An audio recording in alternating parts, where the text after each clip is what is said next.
আসসালামু আলাইকুম। আপনি কিভাবে টিকটক ইনবক্স মেসেজ বন্ধ করবেন? এর জন্য থ্রি লাইনে ক্লিক করবেন।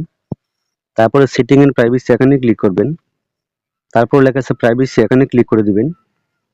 তারপর একটু নিচে যাবেন, এখানে লেখা আছে ডাইরেক্ট মেসেজ এখানে ক্লিক করবেন। তারপর উপরে লেখা আছে পারমিশন সেটিং এখানে ক্লিক করবেন।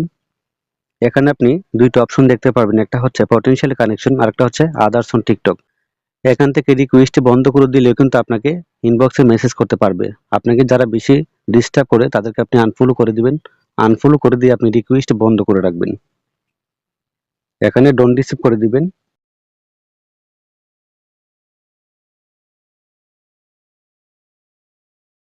এখান থেকে আপনি দুইটা অপশনে ডোন্ট ডিস্টার্ব করে দিবেন এবং আপনি যারা আপনাকে বেশি মেসেজ করে তাদেরকে আপনি আনফলো করে দিবেন অথবা ব্লক করে দিবেন। আনফলো করে দিয়ে আপনি রিকোয়েস্ট বন্ধ করে রাখবেন, তাহলে আপনাকে ইনবক্সে মেসেজ করতে পারবে না। আশা করি ভিডিওটি বুঝতে পেরেছেন। যদি ভিডিওটি ভালো লাগে চ্যানেলটি সাবস্ক্রাইব করবেন, একটা লাইক দিবেন।